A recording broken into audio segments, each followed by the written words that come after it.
I think the biggest statement that's taken me by surprise in recent weeks, and that's actually really shaken me to the core, is the climate scientists were not expecting what is happening in our environment to be happening until 2050.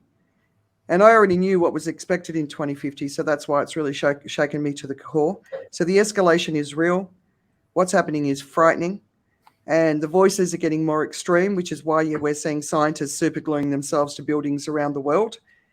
I think they're sick of crying at home and they're ready to get out there and do something. So a couple of weeks ago, we saw the two poles have 30 and 40 degrees each. Heat waves at exactly the same time. Complete meltdown. Did we talk about this not being expected until 2050? Do we get that we were holding the fort until you came back to tell us what was happening.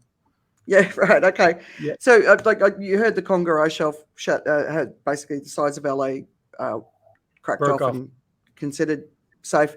We've talked about Thwaites Glacier or the Doomsday Glacier, which is supposed to disintegrate within the coming decade, which, this is huge because it's the size of Florida and it holds enough ice to raise global sea levels by 2 feet. And that would submerge the Maldives and many of the other smaller island nations. They don't really know when it's going to happen. They're expecting but within a decade. I'm hearing 3 to 5 years. But the cracks that the scientists have found in it, like they've already had to move their camp within 2-3 year periods, right? So, but unfortunately, I can tell you exactly the date because it'll be the day that I finish paying my mortgage. Yeah, it's a few years out still. I don't know. From what I'm reading from the scientists, I don't think it's that far away. But anyway, hopefully Singapore's ready for that 2 feet. But the bigger issue about Thwaites is what's behind it, and that's raising global sea levels by 10 feet.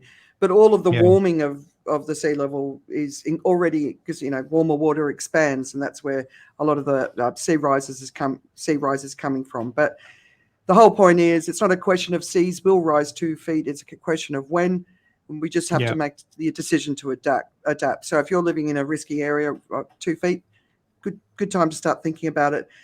One of the bigger risks, of course, that we're facing is when the ice in the Arctic zones melts. We have a blue ocean event, and a blue ocean event is there's not enough ice left to reflect the sun, so the ocean absorbs the heat of the sun, which again expands the water, rises sea levels. And this is the big issue that if we have an ice-free Arctic for periods of time, and I'll put an article in my weekend reads which talks about blue ocean events, but why this matters, right?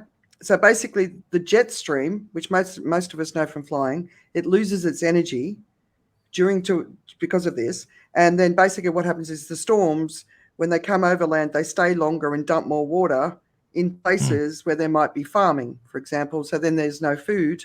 And then in places that are used to the rain, they're not getting the rain, so there's drought.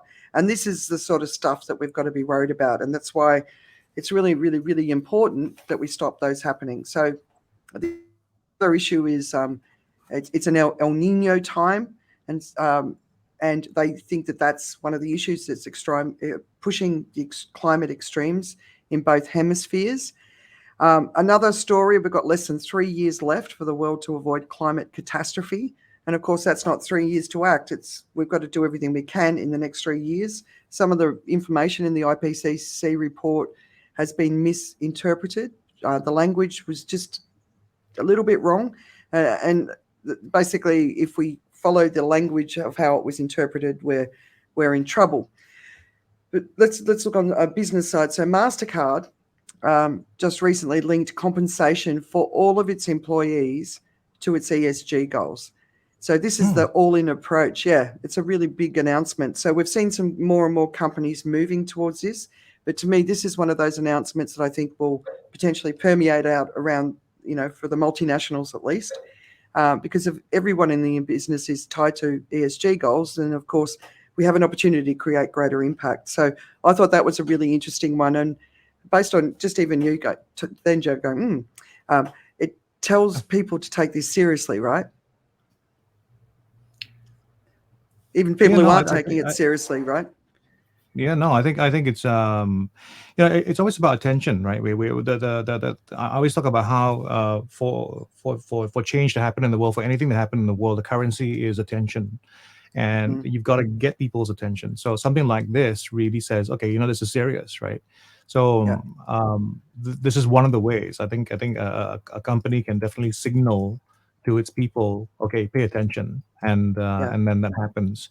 And this is, I think this goes back to what I was talking about earlier as well, because I think the good thing that we have in the world so far is that we have a number of at least well-educated people who are in charge of companies, and this is about focus as well, how broad your vision of the world is, right?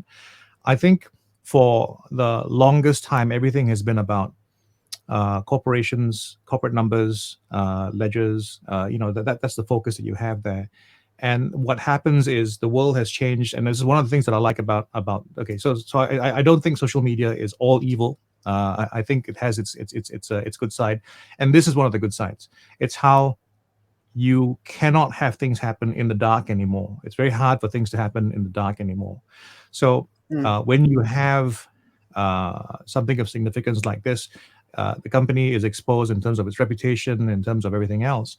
And I mean, it still is about the board recognizing that brand is everything, and the way you can best look at the brand is to take a position which is going to make a big difference. So years ago you had you had people take on diversity, you had people take on different things, and it was kind of cool.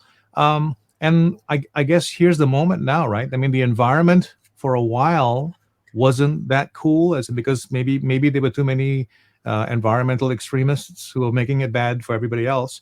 But now the environment is getting kind of the cool thing. So it's something that they've chosen as their form of branding, and I see it with some fashion companies have chosen to do that as well. So Coach has a program where they're working very hard to move themselves towards more environmental sustainable practices.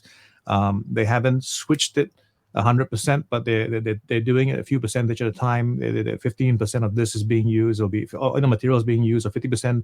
They have certain numbers and certain benchmarks that are moving them closer and in the right direction. Their staff are feeling better about doing things like that. So yeah, it's a decision that is being made in the boardroom. It's good for business, but at the same time happens to be good for the environment as well. So good on them. well, well, we hope, and it's not just more greenwashing, right? That's always the thing that you've got to be conscious of, and I'm sure in this case it's not, but I think we need to start to see industries jumping on board. So, all of their competition need to be jumping on board with the same business model, but we also need to be looking at designing new businesses with, the whole degrowth. Have you guys looked into degrowth as a business of the future? Like, the Netflix thing that we were talking about, Yeah. maybe they can't grow anymore. Maybe they need to focus on excellence. Maybe growth isn't a good thing. That's where every single graph I look at is like that or that. Yeah. Every Yeah. single industry, the amount of people on planes, the amount of planes being built, the amount of fuel being used, everything's like that, right? And that upwards tilt aligns to global warming, and so we need to shrink it all down. So, and that's the economy we've got right now. Yeah. Can't cope with that. So Well, we're in for some shaky times. But the structures that we have at the moment, if you're a CEO and you come in and you go, okay, guys, we're going to focus on degrowth. Oh, okay. Well, I'll put my things in a box and leave, and they'll be thrown out because shareholders have put money in the company to make money. That's the way that sort of system has been set up. So it almost needs to be like an alternate economy. It almost needs to be like a share market, an exchange, a different exchange, where companies will list on this other exchange as well, and that other exchange rewards somehow this idea of degrowth or projects and things like that actually happen, that are doing it, or a disruptor in the market comes in and says we're going to do this. But the thing is, if the demand is 100 people, and I as a Netflix have 80 of those 100 people, and I go in with a degrowth strategy, and Now, you might argue that the degrowth strategy is hold on the 80, don't go for the 100. Or the degrowth strategy is probably let's pull back to 50 and do it really well. Then I've created a spot for competitors to come in and take the other 30. But then the other thing, I guess, in the discussion needs to be, well, if I think I'm the best CEO to run this industry, not just this company, but this industry from a planet aware, planet positive, climate positive framework, then I would like to get the biggest piece of market share I could possibly get and do it properly, do it the way it's supposed to be done. And I think those coming through with this sort of aspiration of being able to be that person, I think the challenge is degrowth goes in the opposite direction of being the responsible central party. The only problem with the responsible central party, perhaps I've chosen those terms in a weird way, is that you end up with a central point of control in an entire industry, which becomes monopolistic, and then the benevolent dictator hands it over, and in a couple of generations, it's been mauled by venture capitalists.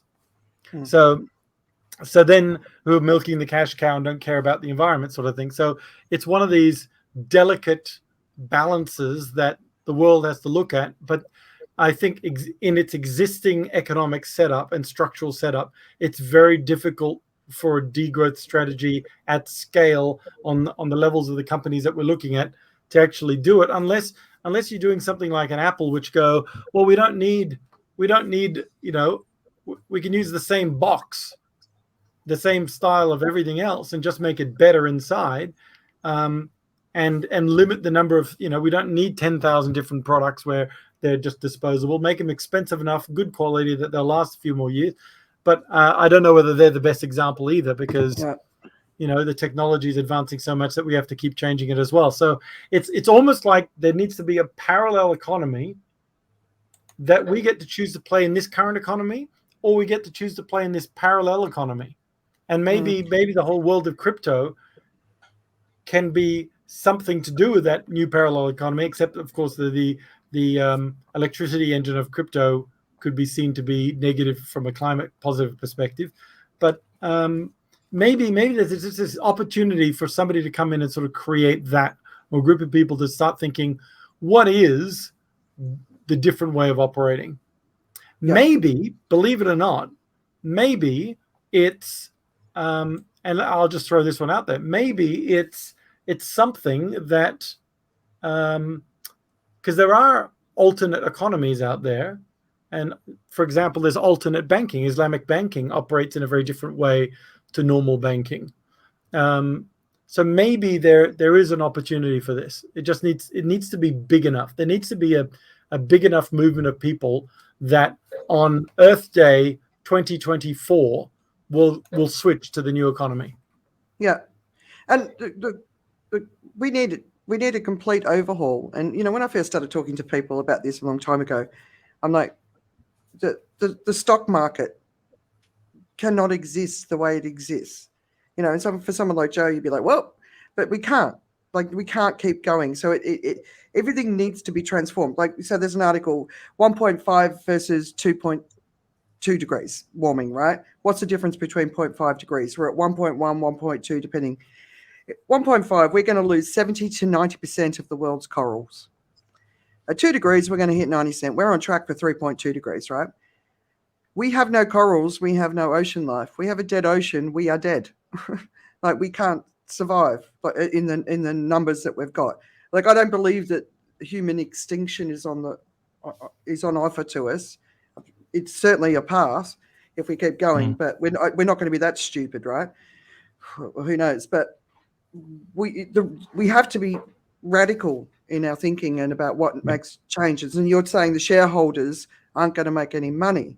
Well, the shareholders have been making money for a long time, and we've got pensioners living off these shares, but it's their making of money that's creating the problem that we're in. And at some point, we have to recognize that that's not a sustainable model for humanity to live in a stable environment, which is we're already becoming an unstable environment.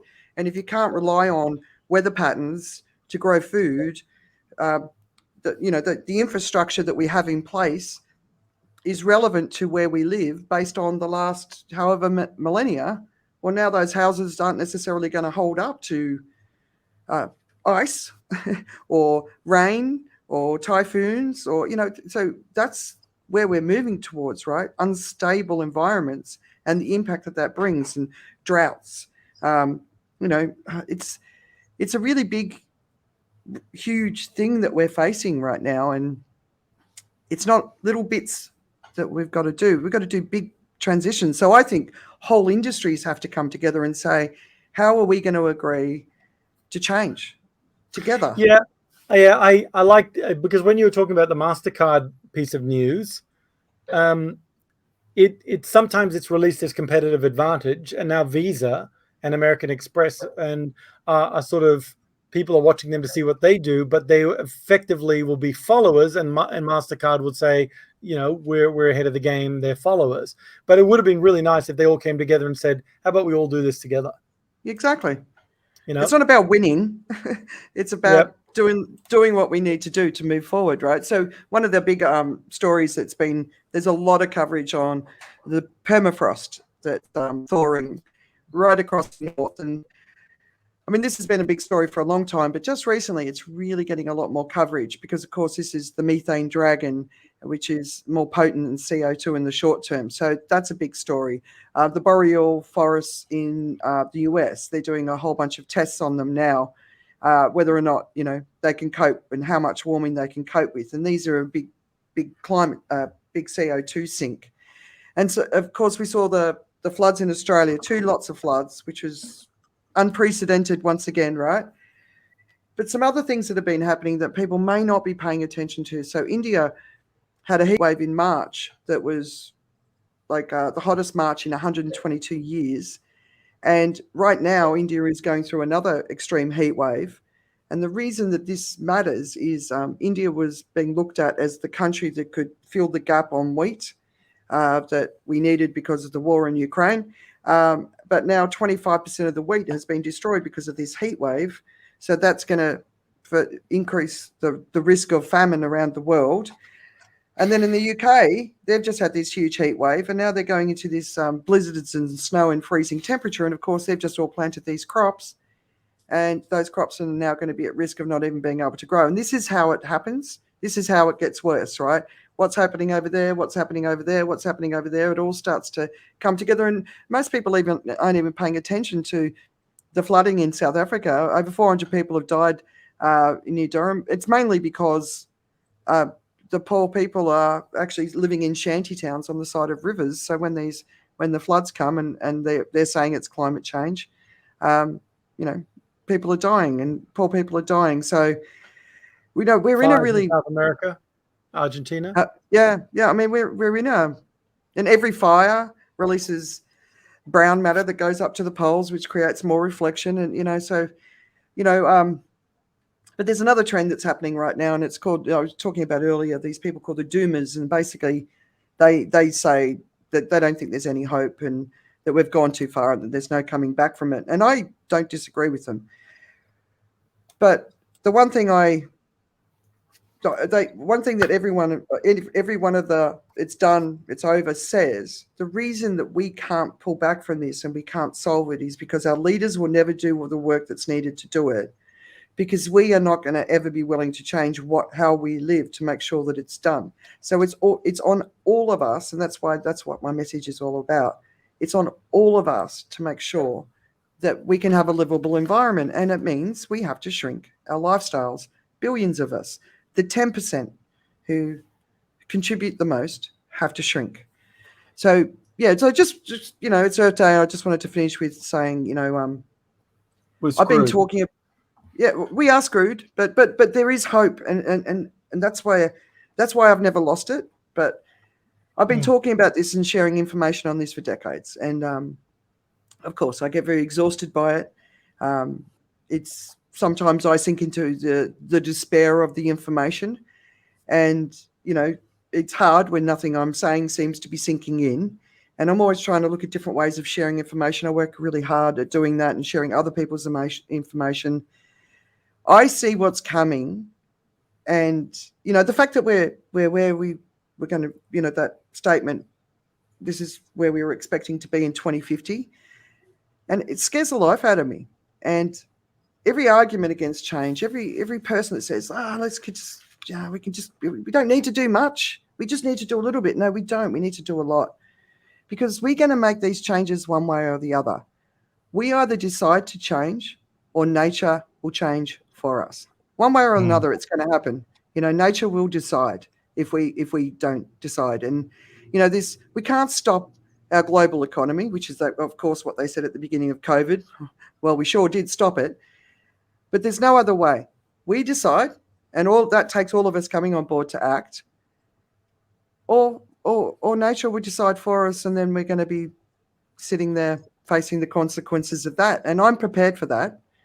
I'm prepared for those consequences. I don't know what it means, like in practice, but I know what it means as far as it being extreme. But that's where we are on this Earth Day 2022, 50 years after the first Earth Day. It's not nice. I'll keep talking about it. I'll probably at some point I'm going to resign and hand over the reins, but I'll keep up, because I want our kids to have this chance, and it's on us. The adults have to start making the decisions. So that's the environment update for me. I'll hand it over to you guys. No, you're not allowed to give into hopelessness. No, I'm not. I'm actually not doing that. I'm trying to be gentle in my you know me. I tend to be hopeful, but sometimes disagreeably so, right? I do feel that we find ourselves in a situation where we go like, oh, how do we get out of this one? I think that's usually where we find ourselves in, and then we go like, oh, I know. Therefore, there's a good reason to be hopeless. I also think that, I was just looking at my own life in terms of how I looked at things, right? I mean, I was convinced that financially I had left it too late and I couldn't do anything about anything, right? But I kept looking for something to help me do better and figure my way out, right? And if you asked me 5 years ago, I go like, oh, you know what? It's too late. I've left it too late. I'm 52, 53. There's just no way this is gonna work out, right? And along the way, I discovered how to trade. I discovered a mentor who taught me how to trade and this and that. What I'm saying is, sometimes the answers aren't here yet. We think we've done everything we can. The next thing we don't know. We don't know what the next thing is. We don't know what is going to happen, right? And again, we don't know as well things like, for instance, people talk about the space exploration, and we've just sent all our information out into space to where we are. And some people have said that it's probably an unlikely thing that if aliens find out where we are, that they'll leave us alone and say, "Oh, good job, guys." It's possible as well that, I mean, just as an idea, right? I mean, if Andrea were an alien and she went into space and found another place where they were in dire straits regarding the environment, but she knew what to do with it, she would do something about it, right? So I mean, I hate to be this improbable person, but telling a crazy story like this, but we don't know. We don't know whether we're at the end of our tether. Based on what we have now and what we know currently, yes, it doesn't look good, but it's still there. We still have human ingenuity. We still have people trying to do things, but we still have people trying to scale up ideas, great grand ideas that might save the planet, but for which people are still calling them crazy. But we're not. I don't think we're done. I just don't think we're done. I have a where there's life, there's hope philosophy, and I'll keep going to the day I die, right? And I'm willing to exhaust myself to the point of keeping the message out there. Where there's life, there's hope. Yeah. But we've got to start moving fast now, and we've really got to start moving fast. And and the ingenuity, yes, that it's going to come, but I'm I'm feeling like I'm looking at industries around the world and they're just not moving fast enough. And I'm looking at, like the stories of the oil industry coming through this war and the profits, the financial services institutions and how much money they're still putting into the old energies rather than, the new energies. The government's not subsidizing energy research that needs to be subsidized, like the greenwashing that's going on. There is so much bullshit going on, and I'm just like, just give me, just show, because the problem is one of the reasons that people aren't moving in their own mind is they're looking around for examples. And if the big businesses make these decisions to radically transform how they operate, that will also be a message to we, the people, that this is something to take seriously. But if we're going to wait for them, it might be too late. So let's us drive it. And we drive it by, how we shop, like Easter, right? You go into a supermarket at Easter and it's these boxes full of plastic with a small egg in the middle of it. And we take it home, people eat the egg, and there's this enormous amount of waste produced from that. Why do we keep supporting that? Why do we keep buying the cream eggs? We know that the palm oil that goes into cream eggs is from unsustainable deforestation, and the orangutans are on the verge of extinction, and we keep buying it. Why do we keep buying it? Why do we keep buying into our own destruction? And if you've been paying attention to this for a really long time, it's a really challenging thing to just keep seeing. We need food labeling. Yeah, we need everything, but we need food labeling everyone can read. If you actually looked at food labels, even the label for palm oil, you got to know 50 different definitions for that. When I was looking at sugar, it's the same thing. It's all about spin. But this is where governments can come in and change things. Governments can say, nope, you can't do that. It's got to be it's got to be transparent, plain English. If it's any of these things, you got to say sugar. Well, it's not really sugar. Yeah, but that people know what sugar is. They don't know what G55 guam gum is. Yeah. So, and they'll eat it. And they can't figure out why they're still obese. So it's got to, there's that side, because those big changes can happen. The single-use plastic one is adopted fairly quickly by everybody but there's an economic advantage in that. I don't have to pay for bags anymore for everyone. I've saved all this money, and I get to charge them for the plastic bag now if they want it. So I've offloaded the cost. So that one, there's an element of sort of skeptical something about it, but there's possibility. I mean, the changes need to be made, but it does need to be led, and it needs to, and the influences are. It's a call to power.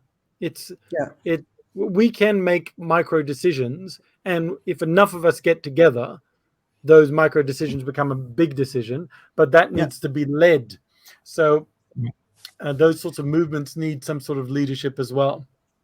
So what we need really is, we have companies in tech who represent computing, video, different things, right? We need the global environment company to be formed. So this mega environment company has to take on that role. I think it's all about business, right? If you think about we talk about growth and all that kind of stuff. The enemy doesn't necessarily have to be growth. I'll say that yes, growth has brought us here, or the chasing for growth has brought us here, because we haven't been saying that we haven't established what is a price we're willing to pay for growth. That's the part that hasn't been well established. But I do think about going back in time and saying, if we could start all over again with certain things, with different people and different ways of scaling, if we look at scaling and we had a kind of ethical approach to scaling, instead of exploitation, we tried to share and empower and raise communities up, for instance, and that became part of how you do business. That would change the way things can happen, and growth could happen in that framework. If the way MasterCard has framed this now growth is measured in that way. So that's going to be something that becomes the benchmark. And they've also, the reason why they've done it is not because they suddenly feel like they want to do that. Instead, they've realized it's profitable, right? And I think a lot of it has to do with that. And I thought one thing that we aren't thinking about sometimes is also the role that death plays, right? As in death of companies. The only way you will displace these big companies that are doing the things that are bad for the environment is other companies come along and displace them, and make it such that they die, their businesses die. You have to kill off the giant, and ultimately either the fuel companies die, or they pivot to the point where they still maybe are in the energy business, but they found a way that is agreeable, to solve the world's energy problems. Yeah. But energy requires government, and the lobbyists for the fossil fuel industry is obviously so powerful, but that's changing. And, the Fortune 500, the time companies spend on that list has been decreasing over years. So, these new players sort of are popping in and emerging. But, we really are talking about radical change in every way that we live. And people aren't prepared for it. But like I said, we decide or nature decides. The decision will be made. Have you ever played a board game, for example, where you're playing the board game, let's say Monopoly, and it just never ends? Like this show? Yeah. Yeah, like this show. I know we were getting that wrap up, but it feels like the world is playing Monopoly, and it's a never-ending game. Yeah. More players are coming in and going bankrupt as the one that owns Mayfair keeps getting more wealthy. And it just feels like there's no end game. What would be interesting, when Joe started saying if I could go back in time and we can reset some things, that would be it's almost like that's the conversation we should have now. When is the end game for what we're currently doing? And I know people are saying we've got to change this because of the environment and everything else, and it's all happening now. But actually, if we really wanted to change the whole global everything, to shift it over to something, if we could go back to like the 1800s and go, okay, it's 1800. In the next 200 years, this is probably all going to happen. So let's make 2000, year 2000, the end date when this will shift over. I think you have to go back pre-colonialism, but has there ever been a time of pre-colonialism? Well, when's the end of oil? So when's the end of it that we can go, okay, that's the end date, and we don't have to use it all up, but we could do that. Or when's the end of the way that we're going to do it like this? If we said, okay, well, the end date, and obviously it's got to be like, sadly, it's got to be like 50 to 80 years away so that people can change stuff. But at least we're heading towards there's a big transition. It's like Hong Kong handing over to China. Everybody knew it was 1997. Everybody knew it was going to be 1997. And then they knew they had 30 years after 1997 for the big final, amalgamation-y thing. So everybody knows it. And you can sit there and deny it as long as you can, but it's going to happen on that date. Yeah. And right now there's transitions happening and people are sort of dealing with that, and they're getting a taste of what might happen or that sort of thing, and they've got to make decisions. They don't quite know whether Hong Kong will bust or boom, for example, but they know it's going to happen. And it's almost like we need a date. We could call it a very real term. We could call it a deadline. Yeah, so I think the date was the year 2000, but we were a bit too focused on our computers crashing. And so basically now it's not a case of a date, it's a quick as possible, because we have not, we've known since the 1950s. The politicians have known, the fossil fuel industry has known. So it's not a case of give us a date to work with. It's a case of how do we do it as quickly as possible. I've got a book on fossil fuels that was written by a couple of guys in the UK, and the unsustainable future, I think it's called. I'll bring it next week. And it talks about how we transition the oil and gas industry through a stewardship model. So we take it away from a capitalism model to a stewardship model, because we're not going to get rid of it quickly. We need to keep using it for a period of time, but we take away the capitalism side of it, so that we can start to wind it down without it going. So it becomes government owned then. Yeah, and then it's not a stranded asset, which is a lot of them are going to become stranded assets. We've got one of the billionaires in Australia is out there offering to buy up all this stuff and then turning it into a stranded asset, because he's made a lot of money and he wants to use his money in the right way. So we've got to start thinking in completely different ways. And there's hope around renewables, but we've got to scale it up quicker, and we've just got to do it. We've just got to do it, and the momentum is here. The tipping point's we're there, but we're not seeing that. We're not going to see it from politicians. We're not going to see it until business and all of us say this is it, and we vote for it. If we keep voting, this is why even if we said we're going to work towards 2028, 2029, and then politicians now are going to be measured on deliverables, because at the moment they're not really measured on deliverables, kinda, right? Yeah. There's no sort of, okay, hang on a minute, we voted you in, you've done nothing for 6 months. I'm sorry, but you're gone. I mean, we should actually treat politicians like football managers. Yep. If they don't win the title, they're gone. The players remain, that's the voters, but everyone else ships off. We sell them to Manchester United, sadly. Well, I don't know if you recall my idea about under the penalty. Everyone should serve in government under the penalty of death, right? Yeah, that's right. Yeah. I think we should leave now. I think the show's.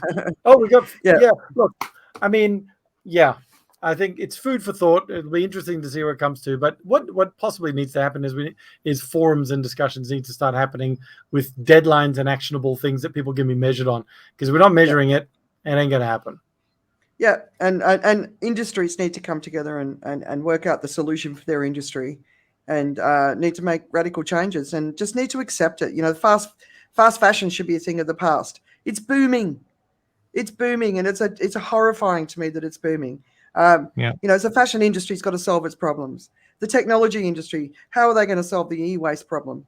Stop dumping it in the environment, fix it. The shipping industry, the aerospace industry, all of these industries need to come together and say, right, let's solve it.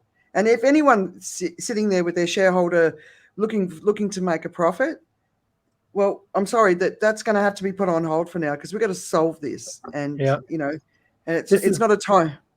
You'll get rich in green tech, right? Yeah, this is where weirdly enough the oligarchs and the sort of dictators, I suppose, the elected dictators of the world, have a super duper opportunity to show. Yep. This is very, but to show this is the way that you can run it. If it's what I say goes, and that's the way we're going to do it, that'll be the way. I mean, a place like Singapore, for example, we could immediately say, if we wanted to, Singapore is now a non-smoking country. No smoking. Saudi Arabia's done it with drinking. Sure, people will do black markety stuff, but boom, you've got longer life, more taxes. Well, cigarette taxes is quite a lot, I suppose. But you can make a decision as simple as that. Okay, well, let's make another one. We're not going to do where everybody's got to. You're not allowed to do this. It's like my freedom. Well, we're circling back to the beginning where freedom comes at a cost. Yes. And at the moment, the cost is too high, and we need to pull back a little bit and be responsible. And for that, we could be given some laws. And that's all part of us accepting it. We have to get prepared for this, because in order for us, you look at the way the global population responded to COVID. It was, it's so different in so many different countries. And if we all did the same thing for the same length of time, we would have gotten through it, right? And it was mind-bogglingly stupid what went on. And it still is mind-bogglingly stupid, I've got to be honest. If we want to get through this, we have to come together as a united society. We have to trust each other. We have to trust the powers that are going to do whatever they need to do to make sure that we're not going to go down the path that we look like going down, or we just accept that we're going to fail and we're going to go down this path one way or the other. Like if we can't come together and work out how to solve this together, we're not going to solve it. So all the division that's going on around the world doesn't serve us. It doesn't serve anyone. All the rage at each other, all the hatred, all the fear, it doesn't serve anyone. We've got to address that. And then we've got to say, right, what do we need to do together? And we've got to work out a way to do that and I suppose that's the impossible thing that most people see that we can't overcome, right? And I think that's fair enough, that most people think that's impossible. But I think if enough of us say, come on, guys, we can do it. I mean, no matter what side of the aisle people sit on, it doesn't matter. We're doing this for our kids, right? Yeah. I mean, we need to, if yes, we're doing it for our kids and we're also doing it for ourselves. I mean, it's not, we can't think that we're going to be dead and later it'll all happen because it's going to happen in our lifetime. So, yeah, I don't really care about me. I don't care about me. I care about my boys. Yeah, but a lot of people out there care about themselves. That's why fast fashion's doing so well. That's why the markets are grow.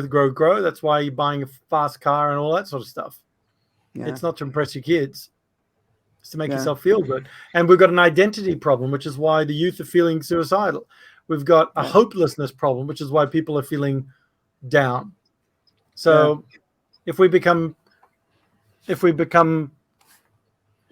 traders of hope from a solutions perspective, I think that's a good direction to go in.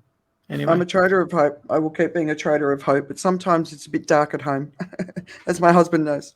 That's where taking care of yourself is really, really important because if the trader of hope gets hopeless, then what hope do the rest of us have? Yeah. No, you've just got to allow your traders of hope to have moments of hopelessness, because a true trader of hope will always come back to their hope. Yeah. Just remember, the prophets of old were always thrown in wells. Yeah. And power didn't like what they always said. But invariably, the consequence came. Yeah. Yeah, there's a consequence to it. Yeah, you got to accept it. All right, so we're going to wrap up. We need prophecy, not profit. Indeed.